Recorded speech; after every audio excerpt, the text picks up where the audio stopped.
You allege, obviously Chelsea Clinton is not culpable for that, but how do you react to what she had to say about Judge Kavanaugh and Dr. Ford? I think it's ridiculous, Ed.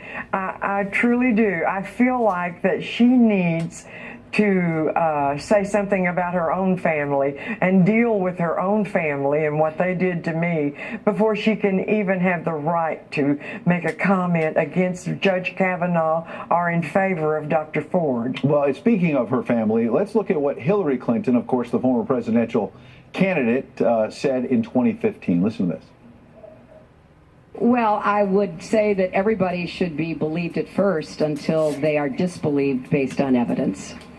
Everyone should be believed, and then move it forward to the debate this past week or so. And we heard Democrat after Democrat say, when it came to Dr. Ford, we believe her. But it sounds like you got a much different reaction when you came forward.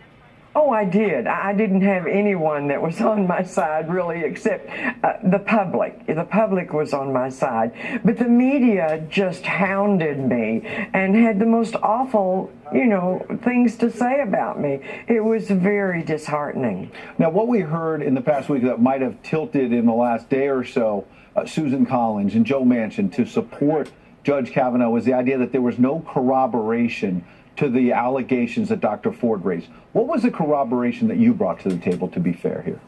Oh, Ed, my goodness. I had the lady that found me 30 minutes after the rape, and I told 5 other people. I had the documentation of the seminar that I was supposed to be attending that day, and there were so many things. I can remember everything about the event, and I can't imagine Dr. Ford, if anything like that happened to her, not to be able to remember the littlest details. But did you come forward at that time to the Arkansas police? Oh, no. How could I come forward to the police? Bill Clinton was the police. He was the Attorney General. He was Attorney General, later governor, of course. Right, and also he regulated my nursing homes. I owned nursing homes at the time, and he was the one that was responsible for regulating nursing homes. Well, we heard President Trump take some heat this week for raising questions about Dr. Ford's story, and among other things, he said, why didn't her loving parents come forward with this story decades ago? How do you answer that? Oh, I was frightened. I was intimidated by Hillary Clinton 3 weeks after the rape. And I was very frightened. I was frightened of them. And they gained power by the year. And I still was a struggling business owner that Bill Clinton could have shut down at a moment's notice. You've talked about Dianne Feinstein, who's been front and center in the Kavanaugh nomination battle, obviously, receiving that anonymous letter from Dr. Ford, sitting on it, and all the rest. When you came forward, she didn't want to hear your story. Oh, no, not at all. And I didn't come forward willingly. I was outed by the Paula Jones suit. And then here comes Ken Starr's people. And that's when I finally told the truth. I went through a very difficult deposition, with the independent counsel. And they refused to read it. Not one Democrat would read it. So final question, what do you want all these years later? What would be justice for you? Justice for me would be as if I could have an investigation. If they're going to go back 35 years, 36 years for Christine Ford, they ought to be able to go back 39 for me. And I would like to see if they can, if it can be proved that this happened, I would like to see President Clinton's perks as a former president removed. He receives millions of dollars from our tax dollar every year, and I'd like to see those stripped. Juanita Broarddrick, we appreciate you coming in tonight. Yeah, thank you. Okay, we want to go straight to a Fox News alert. Republican Senator Lisa Murkowski, you see her there. She's from Alaska. She's speaking now on the Senate floor. We want to dip in real quick. Been damaged terribly. And as both of these individuals, Dr. Ford and Judge Kavanaugh, have been harmed, their families have too. And we must do better by them. We must do better as a legislative branch. We have an obligation, a moral obligation, to do better than this.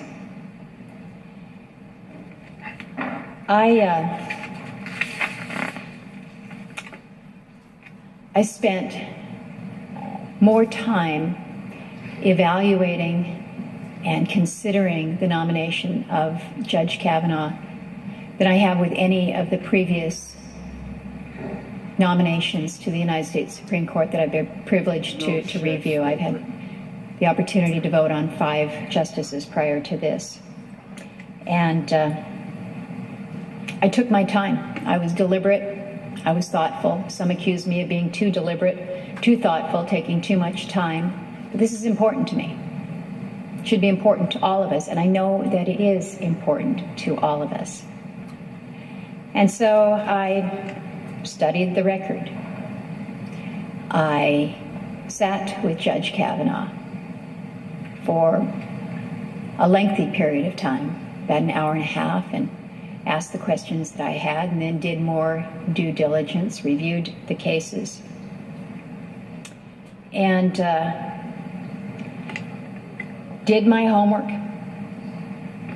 listened to the concerns that were raised by many in my state on issues that were all over the board, whether it was a woman's right to choose, whether it was the Affordable Care Act, whether it was executive authority, deference to the agencies, Native issues.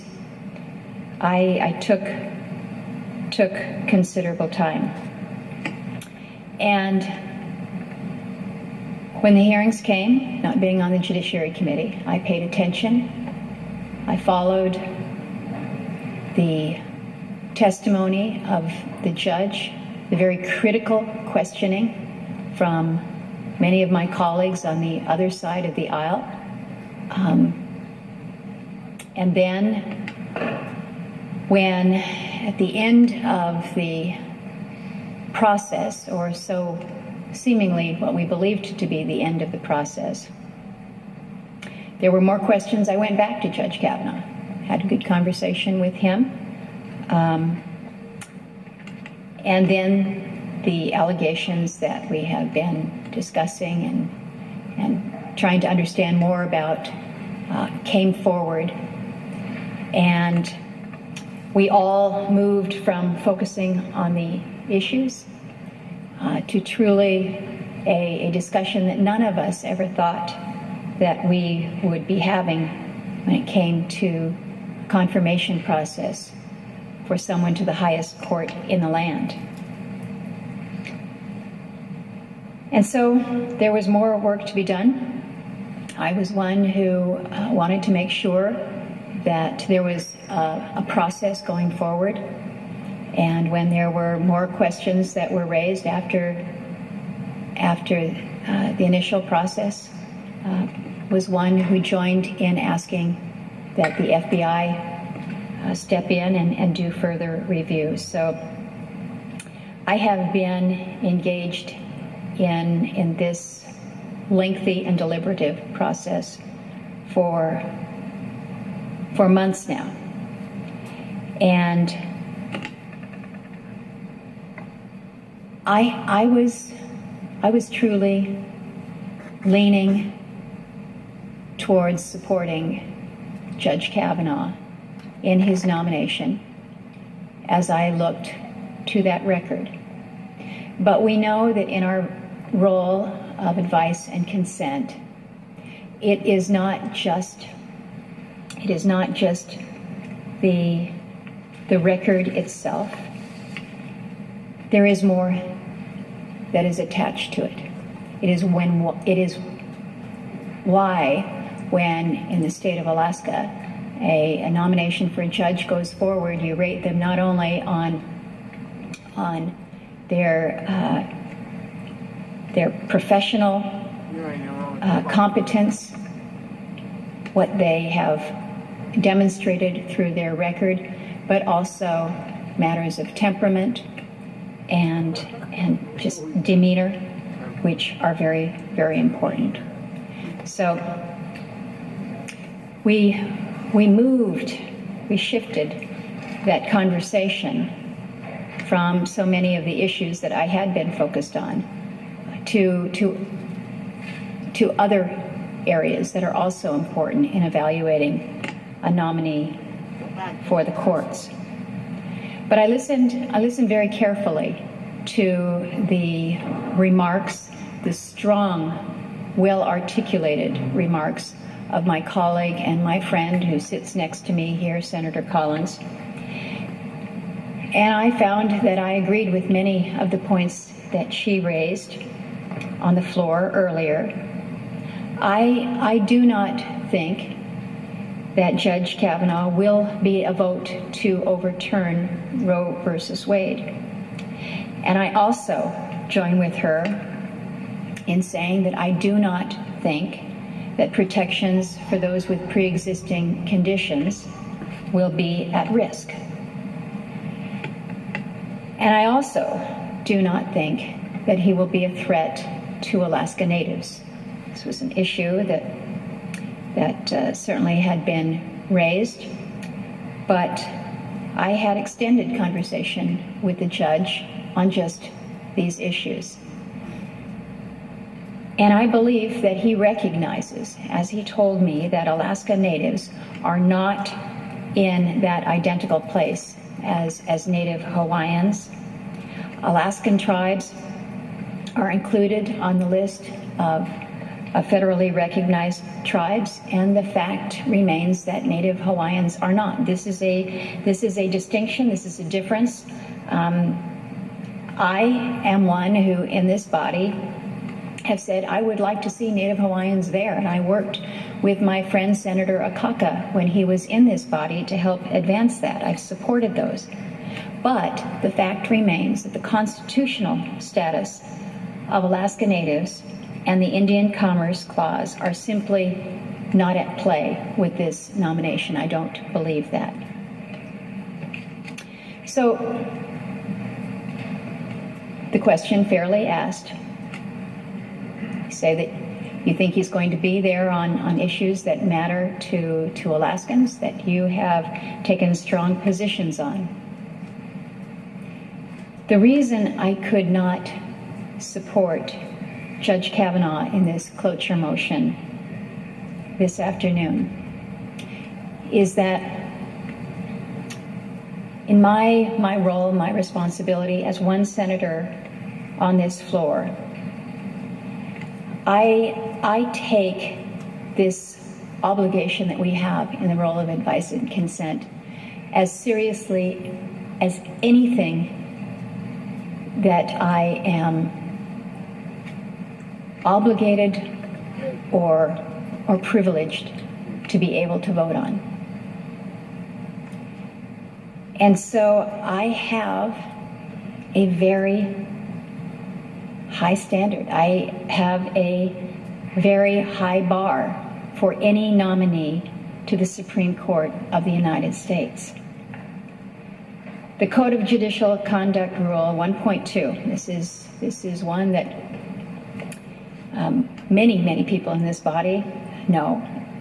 But it states that, quote, a judge act at all times in a manner that promotes public confidence in the independence, integrity, and impartiality of the judiciary, and shall avoid impropriety and the appearance of impropriety.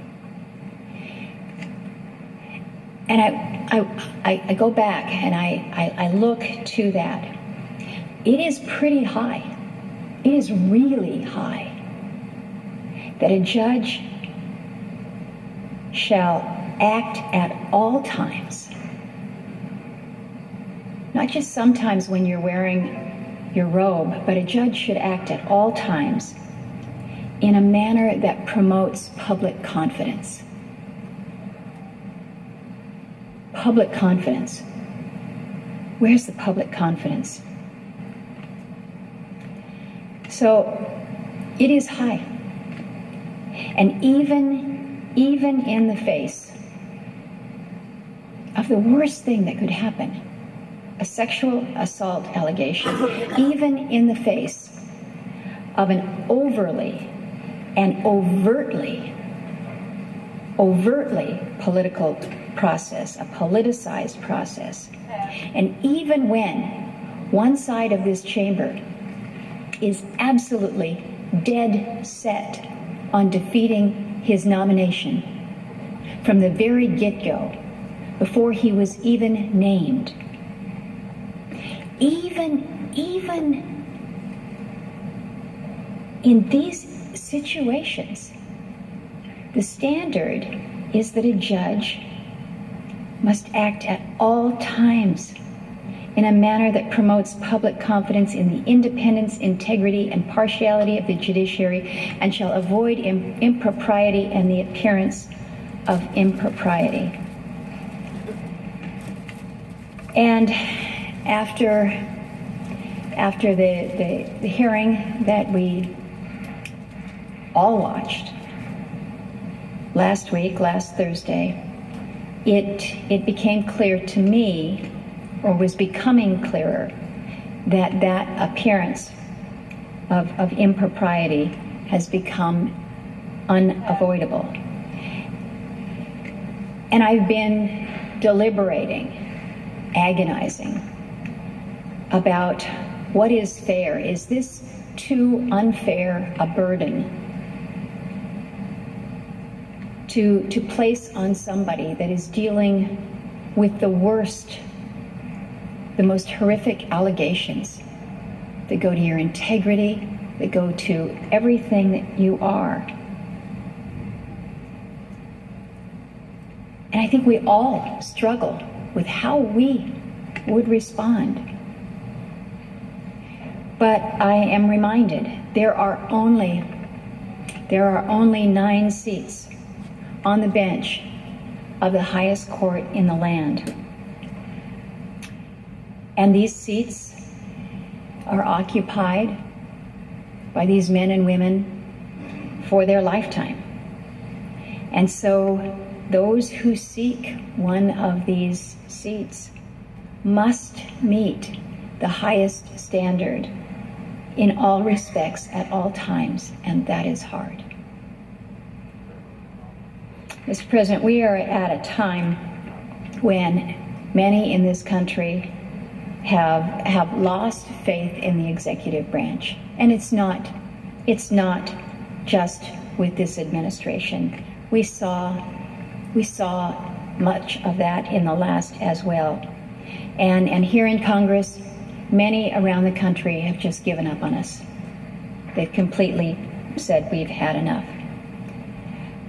But I maintain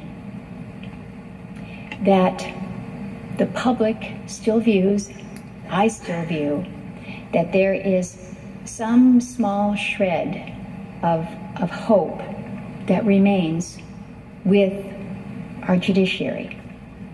This judiciary that must be perceived as independent, as nonpartisan, as fair and balanced in order for our form of government to function.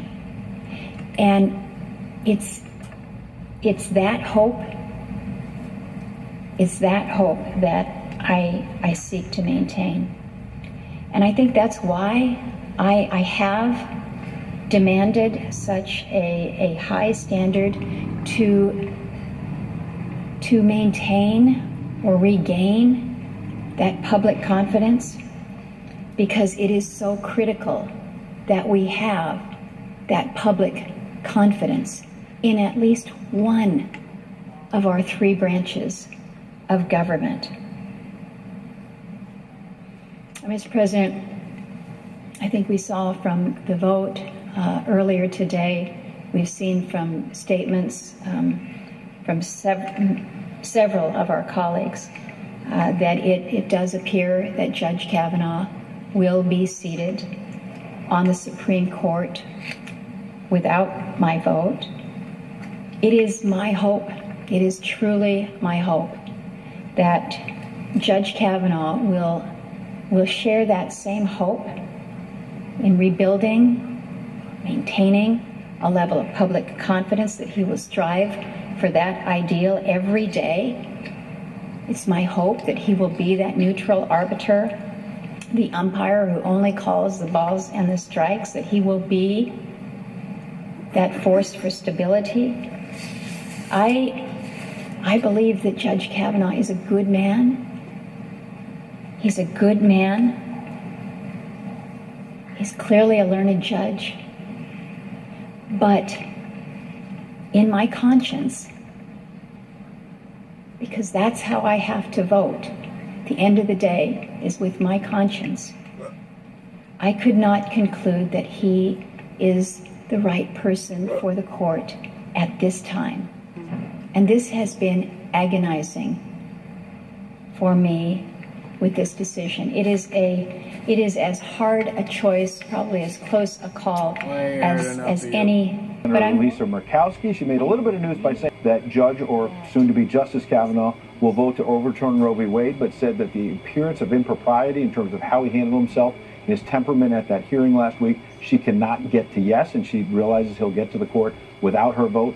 That's our story on this Friday night. Tomorrow, don't miss special coverage of Brett Kavanaugh's conference.